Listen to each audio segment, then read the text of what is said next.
तो आज हम करेले को किस तरह से सीड से उगाते हैं इसके बारे में ये वीडियो बनाने जा रहे हैं। तो करेले के जो आप ये सीड्स देख रहे हैं, ये हमने नॉर्मल मार्केट में जो देसी करेला मिलता है उसमें से निकाले थे। और करेला जब थोड़ा सा पकने लग जाता है और उसमें थोड़ा पीलापन आ जाता है, तो इस तरह से सीड्स उसमें डेवलप हो जाते हैं। तो उसमें से आप नॉर्मल मार्केट से सब्ज़ी परचेज़ करते हैं, अगर वो आपकी कहीं छूट गई हो और पीली पड़ गई हो, उसको आप यूज़ कर सकते हैं और इस तरह से सीड्स निकाल के घर पे आसानी से ग्रो कर सकते हैं।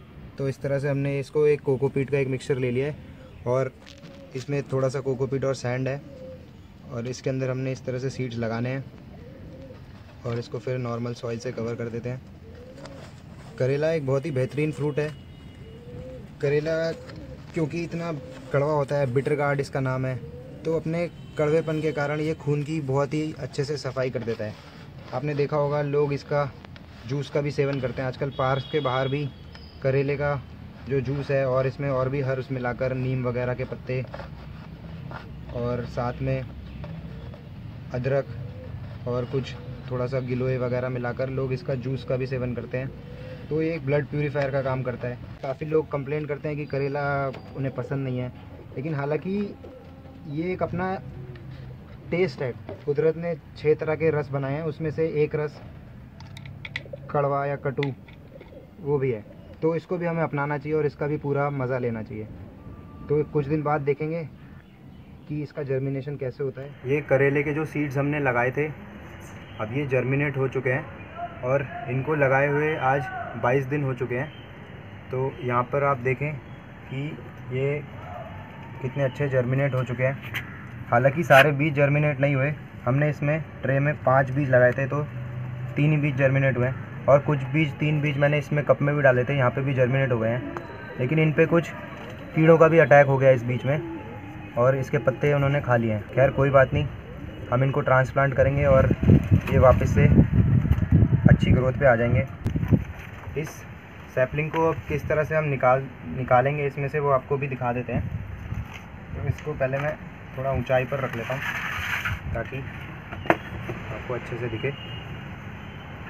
तो इसको हम इस सीडिंग ट्रे में से, क्योंकि हमने इसमें एक ही बीज लगाया था, तो हम इसको आराम से निकाल सकते हैं। इस तरह से हम कुछ स्पून डाल के उसकी मदद से, क्योंकि इसके जो रूट्स हैं वो पूरी तरह से इसमें बन चुके होंगे, रूट बॉल इसका काफ़ी अच्छा बन चुका होगा। तो इसको हम बिना नुकसान पहुंचाए, बिना इसके रूट को डिस्टर्ब करे हम निकाल सकते हैं। इस तरह से आप देखें कि कितना बढ़िया इसमें इसकी सैपलिंग बन चुकी है और पूरी की पूरी रूट बॉल के साथ ही अपना बाहर आ चुका है। तो इस तरह से अभी मैं इनको सबको निकाल लेता हूँ।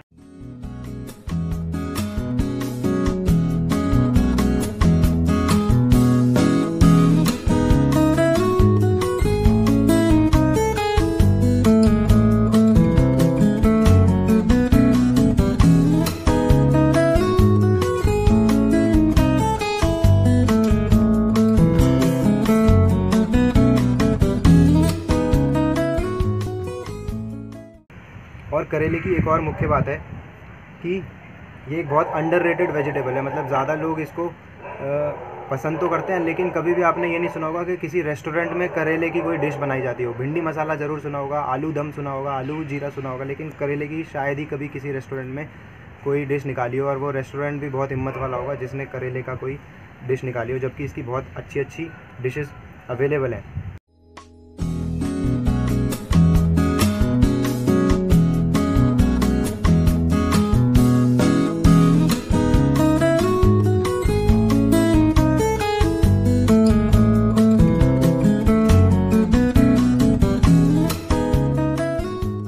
आपको अगर करेला जो प्लांट लगाना है, इसको कम से कम बड़े गमले में लगाएं। 1 फुट की जो गहराई का गमला हो, 12 इंच की गहराई का गमला, कम से कम उतना गमला लें। अपने पास जगह बहुत सारी अभी अवेलेबल है, खाली है, पॉट्स लगे हुए हैं, क्यारियाँ भी बनी हुई हैं और कुछ हमने ड्रम्स भी यूज़ करे हैं, तो उनमें कुछ कुछ वेकेंट स्पेसेस हैं। तो हम जो अपनी सैपलिंग है इनको उसी में ही ट्रांसप्लांट कर लेते हैं।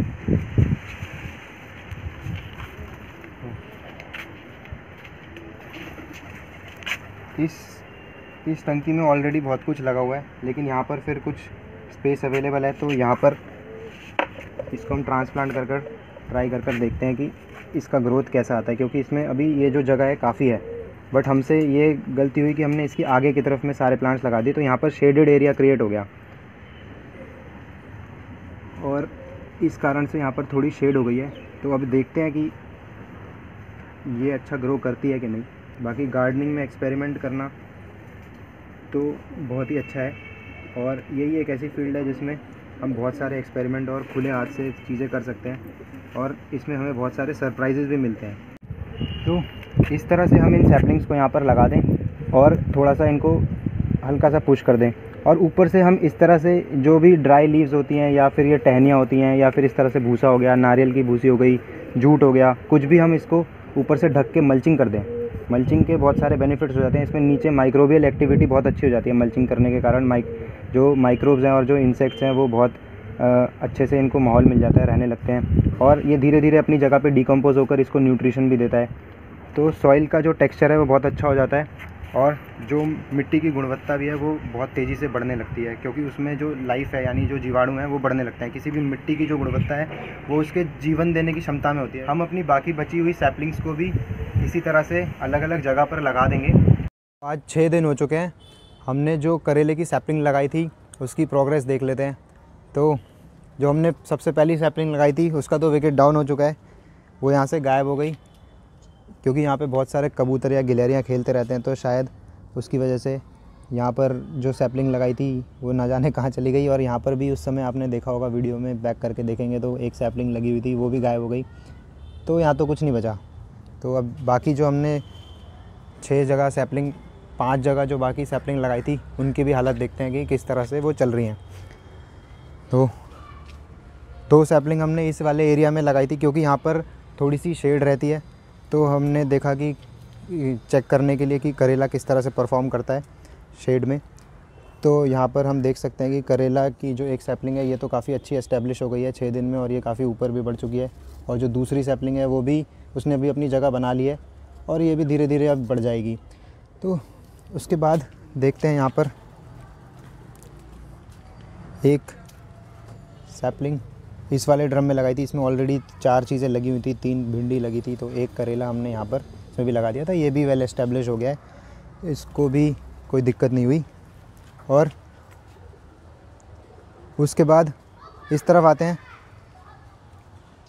तो 2 सैपलिंग हमने इस एरिया में लगाई थी। यहाँ पर नीचे की तरफ ये एक खाने की जो बोरी आती है चावल की, उसमें लगाई थी। इसमें ऑलरेडी एक ये वाली बेल पहले से ही चल रही थी, लेकिन इसमें जगह थी थोड़ी, तो इसमें भी ट्राई किया, तो इसमें ये वाली भी अच्छे से एस्टेब्लिश हो गई है, लेकिन इसकी हालत कुछ नाजुक सी लग रही है। देखते हैं ये बचती है कि नहीं। तो इस तरह से हमने लगाई, और ऑलरेडी हमारे पास पहले से भी करेला लगा हुआ है जो समर से हमने लगाया हुआ था।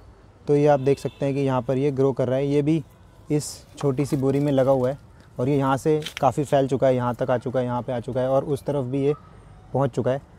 और बहुत, क्योंकि गर्मी पड़ रही थी अभी तक, और अभी भी आज भी काफ़ी गर्मी थी, अभी भी बारिश नहीं पड़ रही है, तो इस कारण से करेला बहुत स्ट्रगल कर रहा है। और हमने ये चीज़ नोटिस करी कि बाकी बेलदार सब्जियों के मुकाबले करेला जो है बहुत हीट सेंसिटिव होता है। ये अगर आपने गर्मी में लगाया और इसको शेड के नीचे नहीं रखा तो ये झुलस जाएगा और मर जाएगा। ये बिल्कुल भी सर्वाइव नहीं कर पाएगा गर्मी को।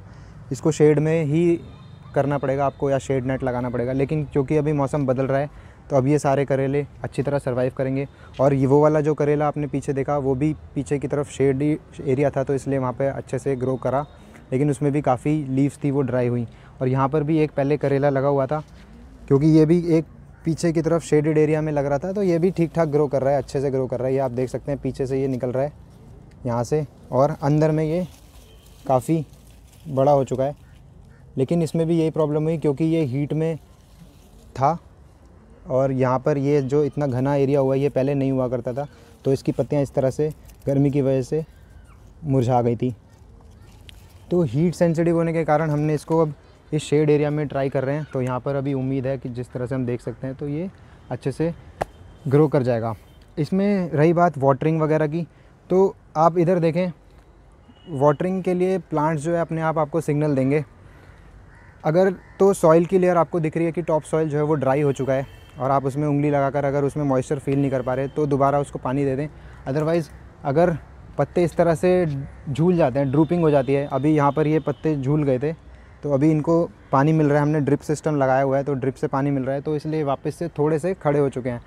तो जैसे जैसे ये पत्ते झूल जाएंगे आपको दिखेगा, तो आप उसको पानी दें, घबराएं ना।